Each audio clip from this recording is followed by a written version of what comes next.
পুরনো সব ক্ষোভ যেন একটে সুযোগ পেয়ে বেরিয়ে আসছে। মুন্নির কিসের এত ক্ষোভ ছোট ভাবির ওপর? কোনো অজানা সত্য লুকিয়ে এর পেছনে? একটু পরপর থেমে থেমে চেঁচামেচি করে চলেছে মুন্নি। তাকে শান্ত করতে ব্যস্ত মারুফ।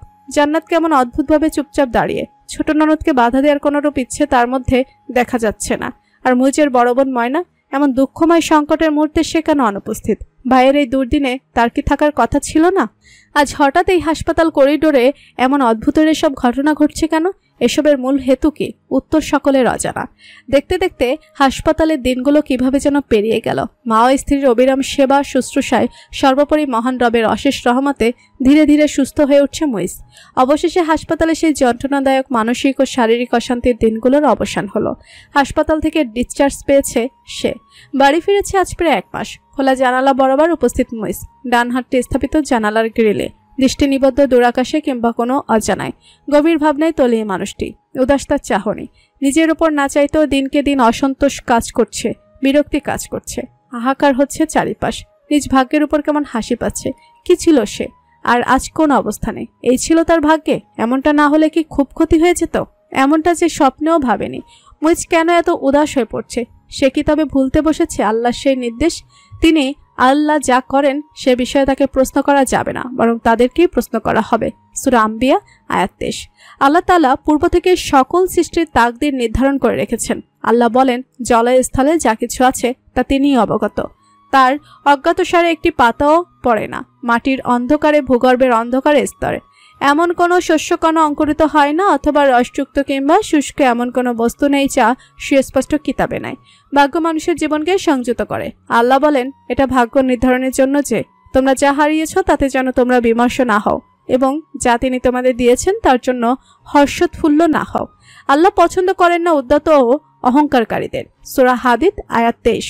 আল্লাহ মানুষের জন্য যা নির্ধারিত করে রেখেছেন তা অবশ্যই বাস্তবায়িত হবে। পবিত্র কোরআন শরীফে ইরশাদ হয়েছে, আল্লাহ তার ইচ্ছা পূরণ করবেনই। আল্লাহ সবকিছুর জন্য স্থির করেছেন নির্দিষ্ট মাত্রা। সূরা তালাক আয়াত 3। মুইজ দিনকে দিন হতাশায় নিমজ্জিত হয়ে যাচ্ছে। তার বোধশক্তি ইন্দ্রিয় হতাশায় কার্যক্ষমতা হারাতে বসেছে। মাথার মধ্যে চেপে বসেছে ভুলভাল চিন্তাভাবনা। সে ওলটপালট ভাবছে, তাকদীরে ভরসা হারাচ্ছে, নিজেকে হেয় প্রতিপন্ন করছে, অকর্মণ্য ভাবছে। এই চরম দুঃসময়ে তার সঙ্গ ছাড়তে ভোলেনি সহধর্মিনী উক্তি। মা হয়তো পরিস্থিতির শিকার হয়ে কিংবা কখনো কখনো বধিনতার জন্য রাগ প্রকাশ করেছে। আদরের পুত্রকে কটু বাক্য বলে ফেলেছে। এতে আরো ভেঙে পড়েছে মানুষটি। কাকে আঁকড়ে ধরে এই দুঃসময় অতিক্রম করবে সে? জেনেও যেন জানা নেই। মুইজ যখন আবল তাবল ভাবনার গহিনে হারিয়ে ঠিক সে মুহূর্তে কাঁধে পেল অকৃত্রিম ভরসার হাতখানি।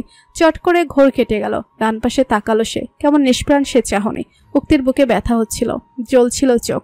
স্বামীর এমন করুণ রূপ কোনো স্ত্রীর কাম্য নয়, সহ্য করার মতো নয় এই দুর্বিষহ দৃশ্য। তার সুস্থ সবল অর্ধাঙ্গের আজ একই পরিণতি।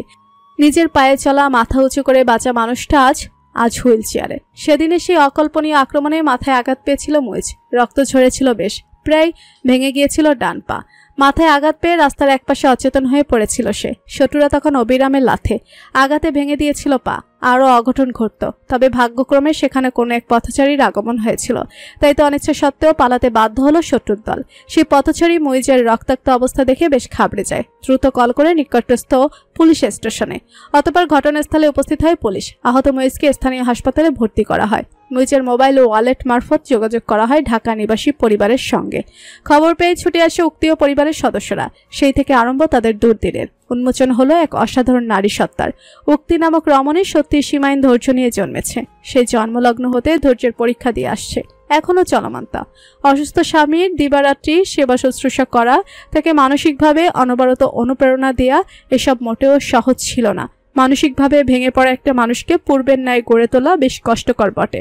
দিন নেই রাত নেই এই কষ্টকর কার্য জারি রেখেছে উক্তি। সে বিশ্বাসী মহান আল্লাহর উপর, তার অগাধ বিশ্বাস। স্বামী মানুষটির এই দুরবস্থা স্বল্প সময়ের জন্য। আল্লাহ তাদের পরীক্ষা নিচ্ছেন। ইনশাল্লাহ একদিন সব ঠিক হয়ে যাবে, সে আগের মতো হয়ে যাবে।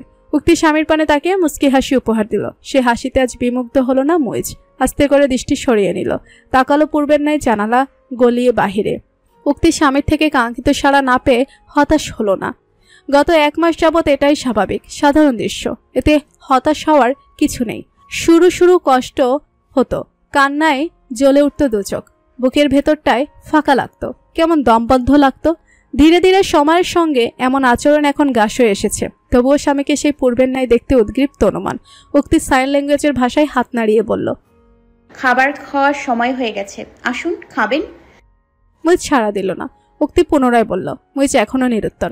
উত্তরে আসে উক্তি যেই না মানুষটির কাঁধে হাত রাখলো অমনি নিঃশব্দে হাতটা সরিয়ে দিল মুইজ শীতল কণ্ঠে বলল, এন্তেজা, বিরক্ত করিস না। কিন্তু আপনার খাবার ঔষধ খেতে হবে তো। উক্তি হাতের ইশারায় কথাটি বলল। মুইজ চুপ।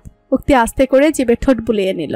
শব্দহীন ভাষায় বলল, খাবার এখানে নিয়ে আসি, এখানে খাবেন। অধৈর্য হয়ে তেতে উঠল মানুষটা। কণ্ঠস্বর স্বাভাবিকের চেয়ে বেশ উঁচুতে উঠে গেল। কইলাম না যা ভাগ হেনতে, কেন বিরক্ত করতাছস? দূর হ মোর চোখের সামনের থে। মুইজের রাগত বিরক্তিকর কণ্ঠে উক্তি বড় কষ্ট পেল। আঘাত হানল মনে। তবুও ঠোঁটে হাসি ঝুলিয়ে সে কাছে এলো। স্বামীর কাঁধে আলতোভাবে হাতটি রেখে ইশারায় বলল, চলুন খাবেন। মুইজ আশ্চর্য জানিত চোখে তাকিয়ে।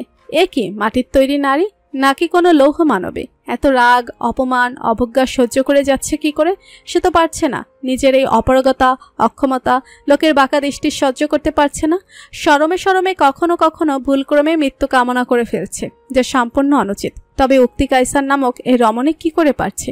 কেন এত নিঃস্বার্থভাবে ভালোবাসছে তাকে? সে কি এসবের যোগ্য? যোগ্য নয়। মরে যাওয়া উচিত তার, কিংবা চিরতরে হারিয়ে গেলেই উত্তম। বিছানায় হেলান দিয়ে বসে মুইজ। ভাবনার সুতা আস্তে করে ছিন্ন হলো। উক্তি তার মুখে পুড়ে দিল এক নালা ভাত। ভর্তা বানানো হয়েছে আজ বাড়িতে।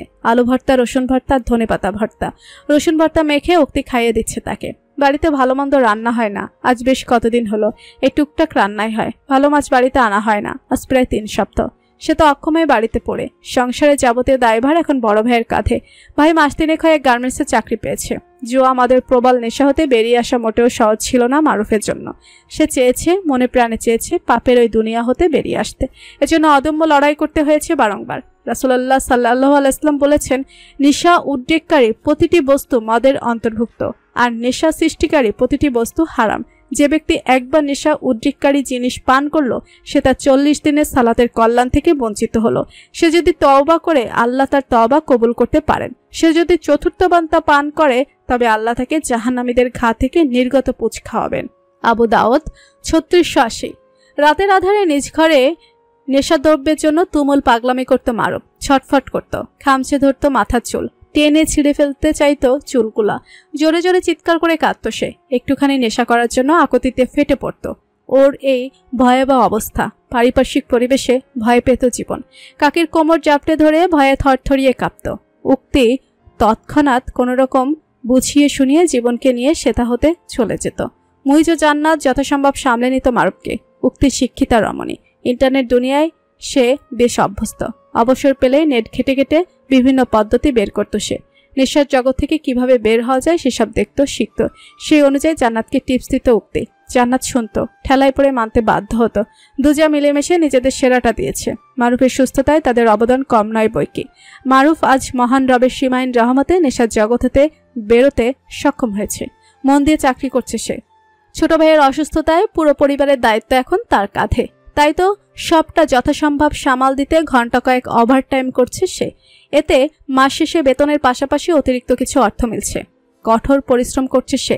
চাইছে তার পরিবার একটুখানি ভালো থাকুক। উক্তি আরেক নলা মুখে পুড়ে দিল।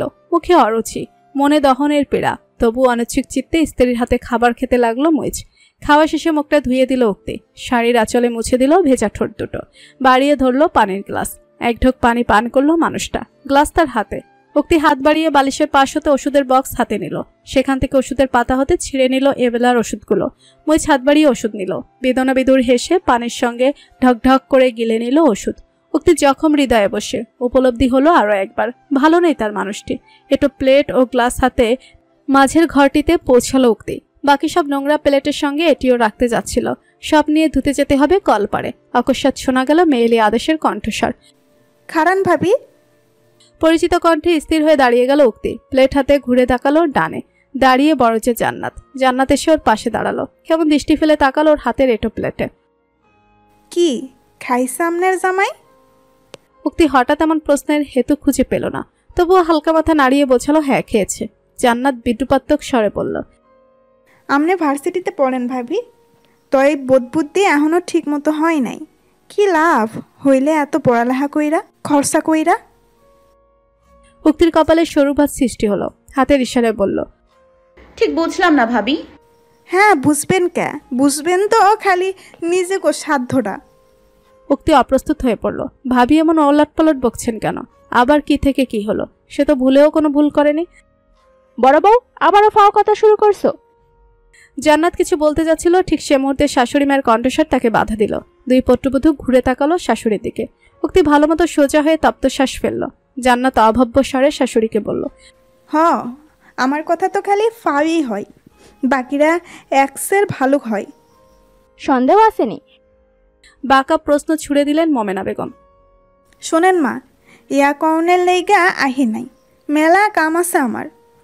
তো কি করতে যাও শুনি একটু, ভালো তো আর কইবা না। জান্নাতের প্রসঙ্গে বাগবিতণ্ডা সৃষ্টি না করে সরাসরি বলে বসল, আপনার ছোট বউ এমন বিবেক বুদ্ধিহীন কেন মা? জিগান তো হ্যারে। মোমেনা বেগম এক ঝলক উক্তির দিকে তাকিয়ে বললেন, কি করছে ওই? আপনার বড় পোলাই কাইল কতগুলো রসুন আনছে, হ্যান নাকি রসুন ভর্তা খাইতে মনে চাইছে। ভালো কথা, আজ কতবার কইরা কনের পর অবশেষে আপনার আদরের বৌমা ভর্তা বানাইছে। ভালো কথা, তাই ভর্তা বানাইয়া নিজেই যদি এতগুলো খাই, জামাইরে খাওয়াই, আর মাইনসে কি খাইবে? কসু। এমন মিথ্যের ফুলঝুরিতে উক্তি হতবিহব্বল হয়ে গেল। চোখের কোণে পানি থই থই। এভাবেও মিথ্যা অপবাদ দেওয়া সম্ভব? উক্ত খিদে সত্ত্বেও এখনো খাবার খায়নি, শুধু স্বামীকে খাইয়ে আসলো মাত্র। তাও প্রয়োজনের তুলনায় কম কম ভর্তা নিয়েছে সে, পাছে অন্যের টাকায় খাওয়ার খোটা না শুনতে হয়। সেই শুনতে হলো? আর কতকাল মিথ্যে অপবাদে অভিযুক্ত হতে হবে তাকে? জীবনভর কি এমনই কেটে যাবে দুঃখের অতলে ডুবে? আপনার পোলা খিদা পেটটা ভুইরা খাইতে পারে নাই মা, একটুখানি ভর্তা, বাকিরা কি খাইব সেই চিন্তাই শেষ।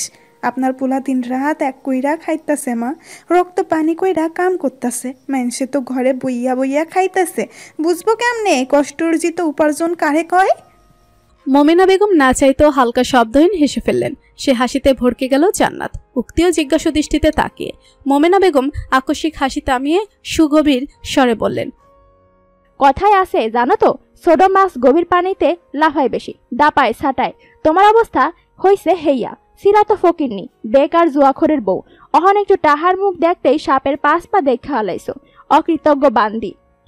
অচিন্তিত পূর্ব এমন বাক্যের দাপটে ভীত নড়ে উঠল জান্নাতের। সে বোধহীন নজরে তাকিয়ে শাশুড়ি ও জায়ের দিকে। এমন সোজাসাপটা অপমান তাদের খেয়ে তাদেরই তথ্য যাচ্ছিল। রাগে ক্ষোভে মুখ হয়ে গেল জান্নাত। ভেতরে জ্বলে পুড়ে ছারখার হচ্ছে, তবে মুখ ফুটে বলতে পারছে না কিছুই। জ্বলন্ত আগুনে ঝলসানো দৃষ্টিতে উক্তির দিকে তাকালো সে। অতঃপর হনহন করে সেথা হতে প্রস্থান করলো।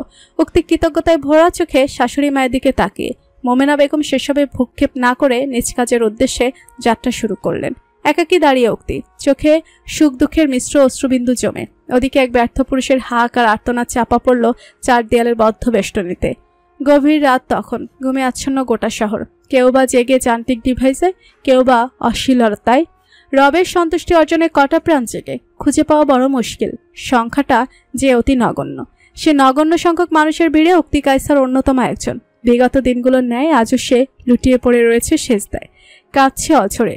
ছোট বড় সকল গুনাহের ক্ষমা প্রার্থনা চেয়ে। রবের ভালোবাসা পাওয়ার লোভে স্বামীর সুস্থতা আশা করে কাঁদছে সে। কাঁদছে আরও কত কারণে। মহানবী হজরত মুহাম্মদ সাল্লাল্লাহু আলাইহি ওয়াসাল্লাম বলেছেন, আল্লাহ তাআলা প্রতিদিন রাতের শেষ তৃতীয়াংশে নিচের আসমানে অবতরণ করেন এবং বলেন, কে আমাকে ডাকবে, আমি তার ডাকে সাড়া দেব। কে আমার কাছে কিছু চাইবে, আমি তাকে দান করব। আর কে আমার কাছে ক্ষমা চাইবে, আমি তাকে ক্ষমা করব। বুখারী ও মুসলিম। উক্তিও ডাকছে স্রষ্টাকে, তার নিকটে ক্ষমা প্রার্থনা করছে, কাঁদছে পূর্ববর্তী গুনার জন্য। কান্নার দমকে মেয়েটির শরীর কেঁপে কেঁপে উঠছিল। রবের দরবারে ফিসফিসিয়ে কি বলে কাঁদছিল উক্তি, যে ফিসফিসানীয় কান্না শুধু পৌঁছায় ওই মহা পরাক্রমশালীর নিকটে। তাহাজ্জুদের সালাদে মগ্ন রমণী জানলও না বিছানায় শায়িত পুরুষটির ভেজা চোখ শুধু তার অর্ধাঙ্গিনীতেই নিবদ্ধ। সেও কাঁদছে, নিজ মূর্খতা গুনাহের জন্য কাঁদছে। মনে প্রাণে চাইছে শারীরিক ও মানসিক সুস্থতা। সহস্রাধিকবার শুকরিয়া আদায় করছে এমন ভাবনাতীত সুন্দর সরলমনা নারীটির স্বামী হতে পেরে। মুজ অসুস্থ প্রায় 2 মাস হতে চলেছে। চাকরিচ্যুত হয়েছে সে বেশ আগেই। রাজশাহী ভ্রমণ, এরপর অনাকাঙ্ক্ষিত আক্রমণ, অসুস্থ দেহ। হাসপাতালে যখন ভাঙ্গা পানিয়ে শুয়ে খবর এলো চাকরিটা আর নেই। এমডি স্যার খুব ভালো মানুষ ছিলেন, বড় স্নেহ করতেন ওকে। উনি এখন অবসরে। ওনার জায়গায় এমডি পদে এসেছে ওনার কনিষ্ঠ পুত্র। বয়স কম, নিজেকে অধিক বিচক্ষণ মনে করে, কাজে গাফিলতি, অন্যের উপর অহেতুক হুকুমদারি, সকল গুণই রয়েছে নতুন এমডির। সে আসার পর থেকেই মুইজ কেমন তার চক্ষুশূল হয়ে গেল। হয়তো ঈশ্বর বশে কিংবা অজানা কোনো কারণে মুইজকে ওনার সহ্য হয় না। চরম অসহনীয় লাগে ওর সামান্যতম উপস্থিতি। ওর চাকরিটা তো এই বাগদাই কেড়েছে। নামমাত্র কর্মী ছাঁটাইয়ের নামে ওকে অফিস থেকে বের করে দিল। এরপর থেকে পঙ্গু অক্ষম শরীরে ঘরে বসে ধুকে ধুকে মরছে মুইজ হাসান। বর্তমানে বাড়ির উপার্জনক্ষম একমাত্র ব্যক্তি মারুফ, মুইজের বড় ভাই। তার টাকাতেই সংসারটা চলছে, ওর ওষুধপত্র চলছে। এই নিয়ে কম অশান্তি হয়নি বিগত 2 মাসে। জান্নাত সময় নেই অসময় নেই দিবারাত্রি কোনো না কোনো বাহানায় অশান্তি করেছে, স্বামীর সঙ্গে ঝগড়া করেছে। সে ঝগড়ায় চরম অসহায় হয়ে পড়েছে মুইজ। উক্তি দম্পতি। জান্নাত চায় না তার স্বামীর কষ্টার্জিত পয়সায় বাইরের কেউ এক বিন্দুও ভাগ বসাক। ওই টাকায় শুধুমাত্র তার ও তাদের একমাত্র সন্তানের অধিকার রয়েছে, অন্য কারো নয়। তবে পুরো গোষ্ঠী কেন ওদের অন্ন ধ্বংস করবে? কেন ওদেরটা খাবে পড়বে? এতে কি ওদের অর্থ সম্পদ দ্রুত শেষ হয়ে যাবে না? সঞ্চয়ে ভাটা পড়বে না? অবশ্যই পড়বে। এই নিয়ে তো যত অশান্তি। মুইজ অক্ষম, তবুও ঘরে বসে সে প্রতিনিয়ত কাজের খোঁজ চালিয়ে গেছে। প্রথম 1টা মাস জোরপূর্বক ভাইয়ের টাকা গিলতে বাধ্য হয়েছিল, এরপর আর সহ্য করা গেল না। আত্মসম্মান বোধ সম্পন্ন মুইজের জন্য দিনের পর দিন ওই টাকা ছিল বিষ গেলার মতো যন্ত্রণাদায়ক। তাই তো নিজের ব্যাংকে সঞ্চিত সামান্য অর্থ ভাঙতে বাধ্য হলো। ব্যাংকে তো বেশি টাকা রাখার সৌভাগ্য হয়নি, ওই 1000 বোধহয়। এত বছরে এর বেশি হবে কি করে? সংসারে ঘানি টানতে টানতে আর সম্ভব হয়নি যে জীবনের চরম বিপর্যয়ের সময়ে এই টাকাটুকু কাজে এলো। খুবই সীমিত অর্থ টুপাই হিসাব করে সংসারে ব্যয় করতে লাগলো ওরা। খাবারের চলনে বলনে এলো বিস্তর পরিবর্তন। কোনো মতে খেয়ে খিদে নিবারণ করছিল তারা। ঝোঁকের বসে পুরোটা অর্থ শেষ করার মতো অবিবেচক কাণ্ড করেনি উক্তি। সেও তো অক্ষম, মুখ। টিউশনি করে যে 2 পয়সা উপার্জন করবে তা সম্ভব হয়ে ওঠেনি। কোনো বোবা মেয়েকে কে জেনে শুনে টিউটর হিসেবে রাখবে শুনি? কেউ রাজি হচ্ছিল না। শিক্ষা ছাড়া উক্তির অন্য কোনো পুঁজিও ছিল না। কি করবে ভেবেই দিশেহারা। স্বামীর এই দুর্দিনে হাত পা গুটিয়ে থাকবে, এতটাই অক্ষম, অকর্মণ্য সে। রবের দরবারে কাঁদল উক্তি, সাহায্য ভিক্ষা চাইল। অবশেষে দেখা মিলল এক চিলতে আলোর। এলাকার এক বড় ভাবি কিভাবে যেন ওদের সম্পর্কে জানতে পেরেছে। উনি এলেন, স্বেচ্ছায় এক প্রস্তাব পেশ করলেন। অপ্রত্যাশিত সে প্রস্তাবে হু হু করে কেঁদে উঠল উক্তি। মুইজ পাশেই বসে ছলো ছলো চোখে তাকিয়ে স্ত্রী পানে। এতটাই অক্ষম, অপারক সে। ভাবি, আপনার তাইলে কি মতামত? কাজ শিখবেন? উক্তি অশ্রু ভেজা চোখে তাকিয়ে স্বামীর শুকনো মুখে মুইজ নিশ্চুপ। সুস্থ সক্ষম অবস্থায় সেই ছিল পরিবারের একমাত্র উপার্জনক্ষম ব্যক্তি। প্রিয় অর্ধাঙ্গিনী বাইরে গিয়ে কাজ করবে, অতিরিক্ত পরিশ্রম করবে, এমন ভাবনা কখনোই ছিল না তার উক্তি তার ঘরের রানী। রানীর মতো বাঁচবে সে, রাজ করবে শুধু ওই কাঠখোট্টা বেপরিয়া হৃদয়ের অন্তঃস্থলে। এই তো ছিল সামান্য চাওয়া। অথচ আজ পরিস্থিতির শিকার হয়ে পঙ্গুষে পড়ে বিছানায়। আর স্ত্রী, তাকে এখন দুর্দিনে স্থানীয় ভাবি সহায়তা করতে এসেছে। ভাবির এলাকায় নিজস্ব এক ছোট সংস্থা রয়েছে। সেখানে গরিব, অসহায়, নির্যাতিত নারীদের বিনামূল্যে বিভিন্ন রকমের কারিগরি শিক্ষা দেওয়া হয়। সেলাই মেশিন চালানো, পুঁতি সুতা দিয়ে হস্তশিল্প, পাটের জিনিস তৈরি, মাটির জিনিস তৈরি ইত্যাদি কাজকর্ম শেখানো হয়, বানানো হয়। সেখানকার নারীরা এ সকল কাজ শিখে আজ স্বাবলম্বী। বিনামূল্যে তাদের এই কারিগরি শিক্ষা দেয়া হয়। এরপর তারা সফলতা অর্জন করলে ওই সংস্থায় মনের ইচ্ছেতে টাকা প্রদান করে, স্বল্প ডোনেশন দেয়। স্থানীয় এই বাড়ি ভাবি কোনোভাবেই উক্তির দুরবস্থা সম্পর্কে জানতে পেরেছেন। এই দুর্দিনে উক্তির নিঃস্বার্থ ভালোবাসা ওর সংগ্রাম ওনার মন ছুঁয়েছে। তাই তো অন্য কাউকে না পাঠিয়ে সরাসরি নিজে এলেন। সাক্ষাৎ করলেন উক্তি কায়সার নামক এই বড় মনের অধিকারিণীর সঙ্গে। আজকের দুনিয়ায় স্বামীর প্রতি এমন নিঃস্বার্থ ভালোবাসা সম্ভব? অত বড় ঘরের মেয়ে হয়েও পঙ্গু, অক্ষম, বেকার স্বামীর সঙ্গে দারিদ্রতা বরণ করা সম্ভব? হয়তো সম্ভব নয়। আজকের দুনিয়া যে বড় স্বার্থপর, এখানে স্বার্থ ছাড়া কিছুই চলে না। সকলে নিজ নিজ স্বার্থ নিয়ে বাঁচে, সেই নিয়েই ভাবে উক্তি। তবে কেন এমন ব্যতিক্রম জানতে খুব ইচ্ছে হলো ভাবির। তবে লজ্জায় পড়ে জিজ্ঞেস করা হলো না। উক্তি ভাবির উপরোক্ত প্রশ্নে কিছুক্ষণ চুপ রইল। মুইজ অবনত মস্তকে পাশেই বসে ভাবনা শেষ করে উক্তির সিদ্ধান্তে উপনীত হলো। হাতের ইশারায় সাইন ল্যাঙ্গুয়েজের ভাষায় আস্তে আস্তে বলল, হ্যাঁ আমি শিখব। ভাবি উক্তির শব্দহীন ভাষা বুঝলেন না, তবে ওর অশ্রুভেজা হাসি দেখে বুঝলেন উত্তরটা ইতিবাচক। সেই ইতিবাচক উত্তরে উনিও সংক্রমিত হয়ে হালকা হেসে উঠলেন। মন প্রাণ হতে দোয়া করলেন মুইজ, উক্তি দম্পতি আল্লাহর রহমতে শীঘ্র এই দুর্দিনের সময়টুকু পার করে সফলতা অর্জন করুক। উক্তি ভেজা চোখে স্বামীর পানে তাকালো। মানুষটা তখনও নিশ্চল বসে। দুর্দিনের সময়কাল আরো 1 মাস অতিবাহিত হলো। উক্তি শেষ দুপুর নাগাদ ঘরের কাজকর্ম সেরে নিয়মিত যাচ্ছে সেই সংস্থায়। বিনামূল্যে হাতের কাজ, মাটির জিনিস তৈরি করা শিখছে। ইতিমধ্যে সে কুইক লার্নার হিসেবে ভালোই পরিচিতি পেয়েছে। মেয়েটার মধ্যে আলাদাই এক জেল্লা আছে। সফলতা অর্জনের তীব্র আকাঙ্ক্ষা রয়েছে, জোশ রয়েছে অন্তরে। সেটারই সদ্ব্যবহার করছেন ওর প্রশিক্ষক মহিলাটি। ওকে প্রতিনিয়ত উদ্বুদ্ধ করে চলেছেন, রকমারি শিক্ষা প্রদান করছেন। শিক্ষার্থী হিসেবে উক্তির পারফরমেন্স নজর কাড়া। ওকে দেখে বোঝার উপায় নেই যে সে স্বনামধন্য কায়সার সাহেবের একমাত্র কন্যা উক্তি কায়সার। বড় ঘরের রাজকন্যা সে। ওর এখন একটাই পরিচিতি, মুইজ হাসানের ঘরের রানী সে, এক সাধারণ গৃহবধূ। অন্যদের সঙ্গে সুন্দর আচরণের মাধ্যমে ও নিঃশব্দ ভাষার মাধ্যমে বেশ মিশে গিয়েছে উক্তি। দুজন অল্পবয়সী ভাবি তো ওর মতো আ শব্দ করে ওর সঙ্গে উল্টোপাল্টা কিসব বলেন। শব্দহীন আলাপন করতে চান ওনারা। উক্তি তাদের এই প্রচেষ্টা অকৃত্রিম আচরণে মুগ্ধ, আবেগতাড়িত। সকলের ভালোবাসায় শিখত সে। এই জীবনে এত মানুষের ভালোবাসা লেখা ছিল তার তকদিরে। সে যে কোশমিন কালেও কল্পনা করেনি। কে বলেছে উক্তি কায়সার কারো ভালোবাসা পাওয়ার যোগ্য নয়? অপয়া, অলক্ষী সে। আজ গোটা পৃথিবী দেখুক, উক্তির মতো বোবা মেয়েটাও ভালোবাসার দাবিদার। সেও নিঃস্বার্থভাবে ভালোবাসতে জানে, ভালোবাসার প্রতিবাদ দিতে জানে। হ্যাঁ, জানে সে সময়টা তখন শেষ বিকাল। ব্যস্ত নগরীর ব্যস্ততা সে সময় তুঙ্গে। শহরের যততত্র ঘরে ছুটছে কর্মজীবী নারী ও পুরুষের দল। রাস্তায় রাস্তায় যানজট লেগে সূর্য মামার অদম্য তেজ ফুরিয়ে এসেছে প্রায়। অর্ধ ঘন্টার মধ্যে পশ্চিম আকাশে অস্ত যাবে সে। শহরের এক প্রান্তে কালো রঙা এসি গাড়ির মধ্যে বসে মানুষটা যানজটে আটকা পড়ে বিরক্ত সে। কপালে অসন্তোষের ফলস্বরূপ সৃষ্টরেখা দৃশ্যমান। পাশেই বসে পিএ, তার পার্সোনাল অ্যাসিস্ট্যান্ট বুলবুল। বুলবুল ভীতস্বরে আস্তে ধীরে বলে চলেছে, স্যার, গত 2 সপ্তাহ ধরে মুইজ হাসান আমাদের নেটওয়ার্কের বাইরে। সে কোথায় যাচ্ছে, কি করছে জানা যায়নি। আমাদের চোখে এক প্রকার ধুলো দিয়ে গায়েব হয়ে গেছে সে। সেই সকাল সকাল বেরোয় আর বেশ রাত করে ফেরে। মাঝের সময়টা কোথায় যায়, কি করে জানা যায়নি। আমরা যথাসম্ভব চেষ্টা করে যাচ্ছি।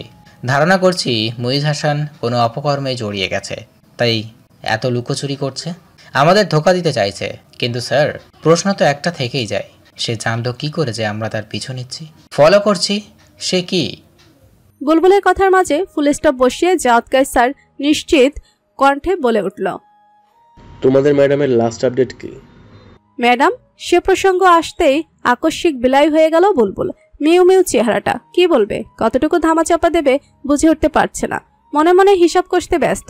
যাওয়ার ঠিক তো অনুধাবন করতে পারলো, তাই তো হুমকিস্বরে জানান দিল, মিথ্যা বলার ইচ্ছেটা গিলে ফেলো বুলবুল, নইলে চাকরি যাওয়াটা শুধুমাত্র সেকেন্ডের ব্যাপার হবে। এই রে, স্যার ঠিক বুঝে গেছেন।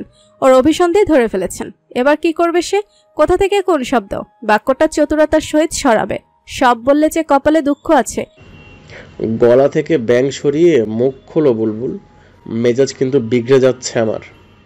ত্বরান্বিত বলে উঠল বুলবুল। এই না না না না, বলছি স্যার, বলছি আসলে নিশাত ম্যাডাম। জাওয়াত পুরো কথা শোনার অপেক্ষায়। বুলবুল চোখ পিটপিট করে বলেই ফেলল, নিশাত ম্যাডাম কালো গিয়েছিলেন উক্তি ম্যামের বাড়ি, সাহায্য স্বরূপ টাকা অফার করছিলেন, কিন্তু বুলবুল অতিরিক্ত ভয়ে বোবা হয়ে গেল যেন। ফিসফিসিয়ে কি যে বলতে লাগলো নিজেও জানে না। কতটা সময় পেরিয়ে গেল। ঘূর্ণিঝড় ক্যাটরিনা এখনো আঘাত হানছে না কেন? ভুল করে পার্শ্ববর্তী দেশের ওপর দিয়ে চলে গেল নাকি? ভয়ে আতঙ্কে আস্তে ধীরে চোখ মেলে তাকালো বুলবুল। মুখখানা ভয়ে লাল টুকটুকে রূপ নিয়েছে। চোখ মেলেই তড়িৎ বিহব্বল হয়ে গেল বুলবুল। স্যার ওকে তুলোধুনো না করে গাড়ির জানালা গলিয়ে বাহিরে কি দেখছেন, তাও এমন গাঢ় নজরে? মনে মনে বিশাল কৌতূহল জন্ম নিল। ভয়ডার ফিক্কা মেরে সরিয়ে বুলবুল নিজেও স্যারের কাঁধের ওপর দিয়ে হালকা মাথা উঁচু করে উকি দিল। যানজটের সব গাড়ি ঘোড়া দাঁড়িয়ে। স্যার দেখছেন কোন কচুটা? বুঝে উঠতে পারছিল না বুলবুল। বোধহয় ইতিউতি করছিল, এদিক ওদিক তাকাচ্ছিল। আকস্মিক যা দেখলো তাতে নড়ে চড়ে ভূমিকম্পে কেঁপে উঠল তার গোটা বিশ্বব্রহ্মাণ্ড। বিশালাকার হা করে তাকিয়ে বুলবুল চক্ষুকোটর হতে বেরিয়ে আসার উপক্রম। ঘন ঘন চোখের পল্লব ফেলতে লাগলো সে। এও দেখাচ্ছিল শেষমেশ নাকি অকালে চোখটাই গেল। কালই মক্কায় হসপিটাল যেতে হবে, চক্ষু বিশেষজ্ঞের কাছে। চোখের চিকিৎসা দরকার। এ অকল্পনীয়, অবিশ্বাস্য, অসম্ভব দৃশ্য যে। রাত্রি তখন গভীর। নিজ ঘরে আরাম কেদারায় শুয়ে জাওয়াত। কৃত্রিম আলো নিভিয়ে রাখা, জ্বলছে শুধু হালকা আলোর ডিম লাইট। সে আধারে দৃশ্যমান মুখভঙ্গি কেমন নিষ্পাপ। নিশাত স্বল্প দূরত্বে বিছানায় বসে, পরনে কৃষ্ণাভ নাইট গাউন, একাকী বলে চলেছে। উক্তিটা বড্ড কষ্ট পাচ্ছে। এতটা অসহায় তো দুর্দশাও ডিজার্ভ করে না। তোমার বোন হয়েও বাবার একমাত্র মেয়ে, এবারের মেয়ে হয়ে উক্তি কিনা দরিদ্রতায় জর্জরিত। এই দৃশ্য সহ্য করার মতো নয়। কালও গিয়েছিলাম ও বাড়িতে, ইনিয়ে বিনিয়ে হেল্প করতে চাইলাম, উক্তি কিছুতেই সে হেল্প নিল না। মেয়েটা বরাবরই আত্মসম্মান বোধ সম্পন্ন গো, এখন তো দ্বিগুণ আত্মসম্মান। আফটার অল মুইজ হাসানের বউ হয়েছে কিনা, স্বামীর গুণাবলী ওর মধ্যেও দিনকে দিন ট্রান্সফার হচ্ছে। কিছুতেই টাকাগুলো নিল না, ফিরিয়ে দিল আমায়। জাওয়াত সবটাই শুনল, তবে নিশ্চুপ, কিছুই বলল না, ভালো মন্দ কোনরূপ মন্তব্য পেশ করল না। নিশাত এতক্ষণে স্বামীর দিকে তাকালো, ম্লান কণ্ঠে বলল, মুইজ ভাই দিনরাত চেষ্টা চালিয়ে যাচ্ছে, তবে কোনো সুরাহা মেলেনি। জানো, উক্তি বলেছিল মুইজ ভাই সম্ভবত এখন কোনো কাজ পেয়েছে। সেই সকালে যান, রাত করে ফেরেন। ওনার বড্ড ক্লান্ত দেখায়। উক্তি জিজ্ঞেস করেছিল উনি কি কাজ পেয়েছেন, কোথায় যান ইত্যাদি কোয়েশ্চেন, কিন্তু মুইজ ভাই বলেননি নাকি, এড়িয়ে গেছেন। উদ্বিগ্ন হয়ে নিশাত শুধিয়ে উঠল, হ্যাঁ গো, আমার না চিন্তা হচ্ছে। অভাবের তাড়নায় মানুষ কখনো কখনো আর মানুষ থাকে না, অমানুষে পরিণত হয়। আল্লাহ না করুক মুইজ ভাই কোনো অসৎ পথে জড়িয়ে যাননি তো? না, অসম্ভব। জীবনে প্রথমবার বোধহয় মুইজ হাসানের সপক্ষে বলি ফুটল জাওদের মুখে। আত্মবিশ্বাসী সে শব্দগুচ্ছ। নিশাত আশ্চর্যজনিত চোখে তাকিয়ে স্বামীর দিকে। তার স্বামী মানুষটি মুইজ ভাইয়ের পক্ষে বলল নাকি সে ভুল শুনল? নিশ্চিত হতে নিশাত বলে উঠল, কি বললে তুমি? মুইজ ভাই কোনো অসৎ পথে জড়িয়ে যাননি? জাওয়াত নিচি কণ্ঠে বলল, না। নিশাত আগ্রহী হয়ে উঠল, জিজ্ঞেস করল, তুমি কি করে বলছো এ কথা? আর তুমি জাওয়াত কায়সার কিনা বোন জামাইয়ের সপক্ষে কথা বলছো? এই যে আশ্চর্যজনক দৃশ্য গো, জীবনে প্রথমবার দেখছি, শুনছি। মিটিমিটি হাসছে নিশাত। সে হাসিতে অপ্রস্তুত হয়ে পড়ছে জাওয়াত। মুখ ফসকে কেন যে ওই বেটার সপক্ষে বলতে গেল? বউ তো এখন মজা লুটে নিচ্ছে। বিরক্তিকর এক মুহূর্ত। ফস করে দম ছাড়লো জাওয়াত। নিশাত আস্তে ধীরে হাসি মুছে স্বাভাবিক স্বরে বলল, তুমি কি কথাটা আন্দাজে বললে নাকি নিশ্চিত হয়ে? কণ্ঠে তো আত্মবিশ্বাস ফুটে উঠল। কথা লুকাবে না। তুমি কি জানো মুইজ ভাই কি কাজ করেন, কোথায় যান? জানি না। এই বলো না, তুমি কি জানো মুইজ ভাই কি কাজ করেন? জাওয়াত নীরব। সে কিছু বলতে ইচ্ছুক নয়। নিশাত উত্তরের অপেক্ষায় খানিকক্ষণ ধৈর্য ধরল, তবে উত্তর মিলল না। সে পুনরায় জিজ্ঞেস করে উঠল, বলো না গো, উনি কোনো অন্যায় করছেন না তো? জাওয়াদের চক্ষু বুঝিয়ে এলো। বদ্ধ চোখের পাতায় ভেসে উঠল সে অবিশ্বাস্য দৃশ্যটি। তড়াক করে চোখ মেলে তাকালো সে, দৃঢ় কণ্ঠে বলল, মুইজ কোনো অন্যায় করছে না। তোমার ননদকে অহেতুক দুশ্চিন্তা করতে নিষেধ করো। কথাটি শুনে বেশ স্বস্তি পেল নিশাত। সে স্বস্তি প্রকাশ পেল নিঃশ্বাসে। হালকা হাসি মাখা মুখে নিশাত বলল, চিন্তামুক্ত করলে গো, মেনি মেনি থ্যাঙ্কস। জাওয়াত বোধহয় মনে মনে সন্তুষ্ট হলো। আজ ঠিক কতগুলো দিন মাস পর তাদের মধ্যে স্বাভাবিক কথাবার্তা হচ্ছে। বউ হাসি মুখে ধন্যবাদ জানাচ্ছে। তারা শেষ কবে এমন স্বাভাবিকভাবে কথা বলেছে তো স্মরণ করা কিছুটা জটিল বটে। অতীতের পাতা হাতড়ে হাতড়ে উত্তর খুঁজে বের করতে হবে। এই যে তারা স্বামী স্ত্রী কথা বলছে স্বাভাবিক টোনে, কোনোরূপ বাগবিতণ্ডা নেই, উচ্চস্বরে হইচই নেই, নেই কোনো মন কষাকষি। দুজনেই ভালোভাবে বলছে, একে অপরের কথা শুনছে, কথা বলে শান্তি পাচ্ছে, স্বস্তি পাচ্ছে। এই তো দাম্পত্যের চিত্র হওয়া উচিত, কোনো অশান্তি মোড়ানো দৈনন্দিন জীবন নয়। অপরদিকে নিশাত মনে মনে ভেবে চলেছে, কি এমন কাজ করেন মুইজ ভাই, জানিয়ে এত লুকোচুরি খেলা। সকালের হালকা রৌদ্র কাটিয়ে এলো দুপুর। নিজ নিজ কর্মে ব্যস্ত জনজীবন। বিস্তার দিগন্ত জুড়ে আস্তে ধীরে দেখা দিচ্ছে পরিবর্তন। সূর্য ঢাকা পড়ছে কালো মেঘের আড়ালে, ধরণী তলিয়ে যাচ্ছে আধারে, অশান্ত হয়ে পড়ছে বৃক্ষরাজি। পশু পাখি সব উদ্ভ্রান্তের ন্যায় ছুটাছুটি করছে। বাহিরে অবস্থানরত প্রতিটা মানুষ ভীত হয়ে পড়ছে। প্রকৃতির এই বিভৎস রূপ দেখে তারা বিস্মিত, ভীত। বাতাসের শৈশ তীব্র হুঙ্কারে কানে তালা লেগে যাওয়ার উপক্রম। মোংলা সমুদ্র বন্দর। কক্সবাজারে মহাবিপদ সংকেত জানালো আবহাওয়া অধিদপ্তর। উপকূলে ধেয়ে আসছে প্রলয়ঙ্কারী ঝড়। সমুদ্রের জল আজ অবদ্ধ অস্থির। তেড়ে ফুড়ে আশ্রে পড়ছে স্বচ্ছ বালুময় সমুদ্র তটে। সমুদ্র তীরবর্তী নারকেল গাছগুলো বাতাসের দাপটের সঙ্গে টিকে থাকার সর্বোচ্চ লড়াই চালিয়ে যাচ্ছে। একে একে যাচ্ছে গাছের দেহ। মাটি ফুঁড়ে উল্টে পড়বে বুঝি দত্তকার এক একটি গাছ। শহুরে জনপদে শক্তিশালী বাতাসে সব কেমন এলোমেলো রূপ ধারণ করেছে। কর্মব্যস্ত মানুষগুলো কাজকর্ম ফেলে নিজ নিজ বাড়ি ছুটছে, আর বাড়িতে অবস্থানরত মানুষগুলো আতঙ্কিত প্রকৃতির এই ভয়ঙ্কর রূপ দেখে। হ্যাঁ, গতকাল থেকে আবহাওয়া অধিদপ্তর সতর্কবার্তায় জানিয়েছিল, তাই বলে এত ভয়াবহ ঝড় আসতে চলেছে বুঝতে পারেনি কেউ। উক্তি ও পরিবারের সদস্যরা উদ্বিগ্ন হয়ে ঘরে বসে উক্তি অনবরত স্মরণ করে চলেছে মহান আল্লাহকে।